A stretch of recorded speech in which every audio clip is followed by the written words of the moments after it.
Kris, I think I'm safe in saying that one of the great things about country music is its ability to tell a great story. That so many of the great songs, yours, everyone else's, are really, if you will, mini song stories. They're almost small novels put to music. Can you talk about the art of songwriting and how you go about writing a song, and if that holds true for you?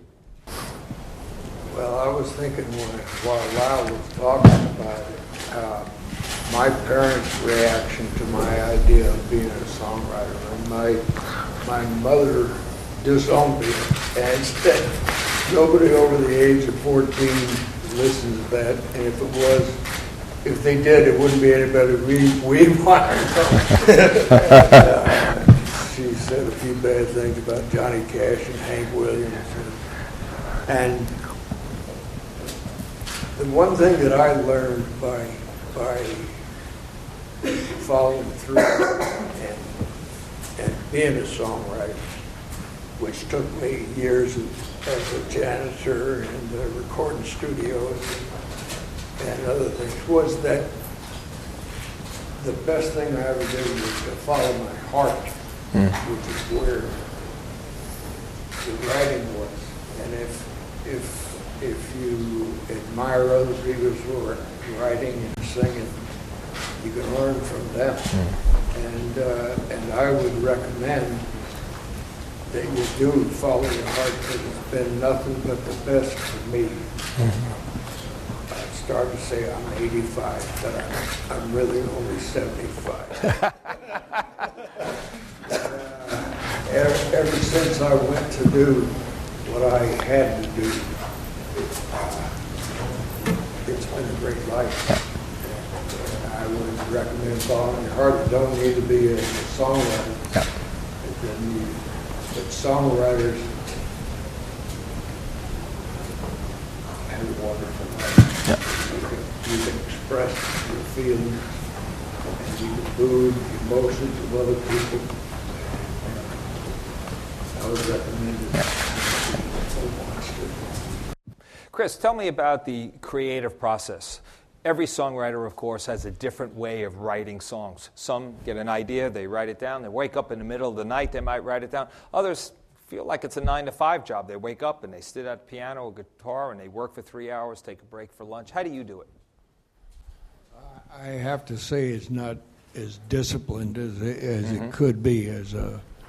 I know there are people like Tom T. Hall who write so many songs a day, and I can't. I have to be inspired by it, which is a little scary, but so far it hasn't bothered me, and I'm 75.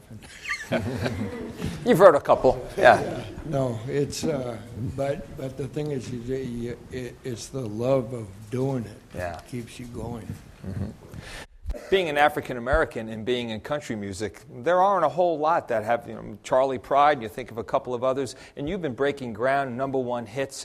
What is the secret there? Is it just about being colorblind? I think country music's at a point to where, all those stigmas and stuff are behind them.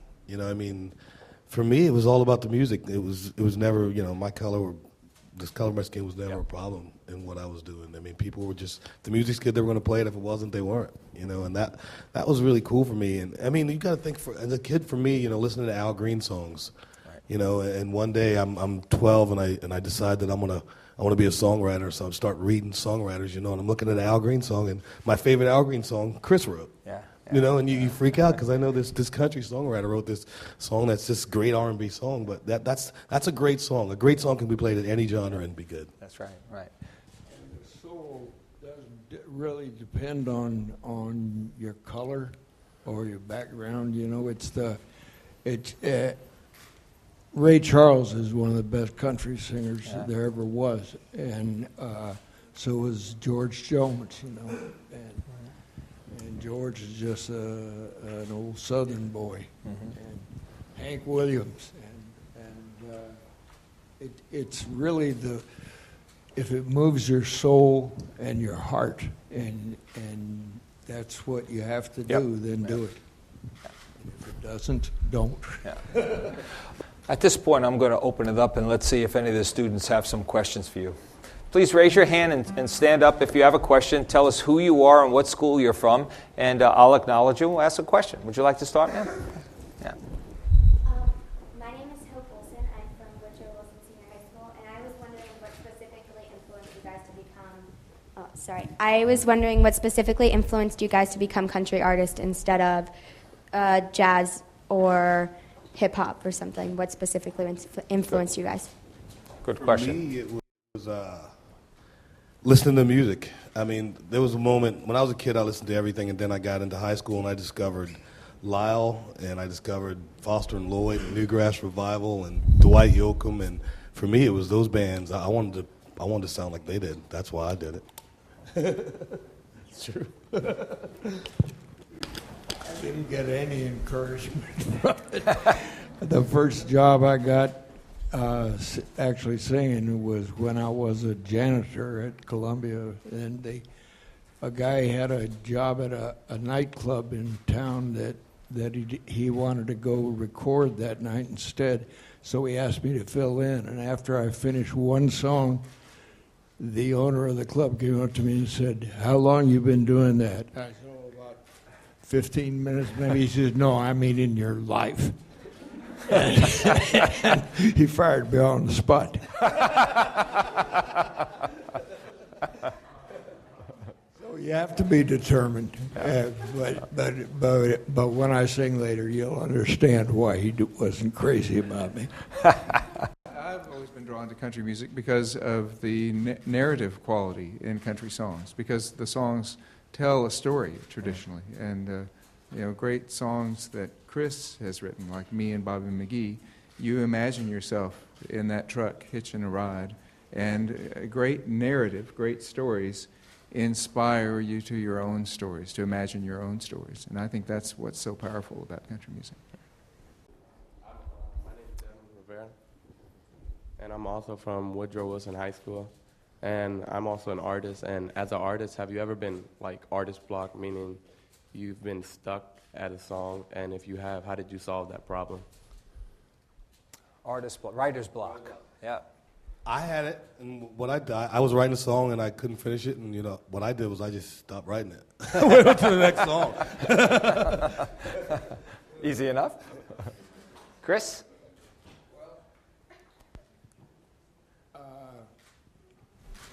I'm not sure that I have the answer for that question there.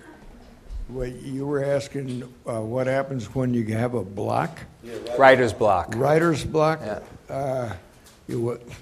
I do like Darius. I quit until I can. Yeah, and now that's bad advice. Really, right? No, you should keep working at it till it comes easy, and if you do persist working at it, you'll succeed. Don't give up, because writing songs is something you can do all your life, as you can look at me and see. Jazz and hip hop, to me, are more. They're at an intellectual level that's higher than I am, and I could never really get involved in it because I couldn't do the mechanics of it. Was there another music genre that you were interested in as a kid? I grew up down in Brownsville, Texas, which is right at the bottom of Texas, very close to Mexico. So I grew up singing Mexican songs and loving Mexican songs, and it wasn't a big jump from there to I guess what they call country or soul songs, because it was all heart and emotion, but it's pretty simple musically. I think before we get one last question, one of the things I'm sure I'm summarizing for you, and certainly for the education programs we do at the Grammy Museum, if you are a young artist, and some of you are apparently, the worst thing you can do is limit yourself. You have to be sponges. You have to go out there and listen to all kinds of music, anything, classical to opera to country to soul, it doesn't matter. Sponge it up, take it all in, because that's how you'll find your identity, and that's how you'll find your original sound. And without original sound, then you're just interpreting someone. What part of her question also is, when you're playing in those restaurants, are you playing with the same intensity, or are you playing with the same commitment to an audience that you would, say, in an arena or at a big festival somewhere where there's thousands of people? You know, when you love getting to do what you're doing, and there's not, and you all know this already, I think, but there's not a greater blessing in life than to get to be able to do things that you like to do. And when you love doing what you're doing, I think you always try your best, and it doesn't matter if there are 2 tables of people waiting, really thinking about what they're going to have for dinner as they listen to you, or if you're playing to 10,000 people in an arena or a stadium, you try your best every time, and that I think that never changes. It's not so much about the audience as it is about your own self-respect, what you think of what you're doing. And if you're happy with what you're doing, then you'll always try your best. Good advice. Good advice. With that, why don't you just finish up there, Kris, and then we'll take some music. Is this thing working? Yeah, you're good. Go ahead. I'm just going to say that you're going to have so much influence against what you want to do, because everybody wants to be a hit singer or to have hit songs. You got to believe in yourself, and like he was saying, how long it takes. I was 33 years old before I made a dime at music, and I've been working at it full time since I got out of the Army. So it's hard, and you have to believe in yourself, and you have to love it.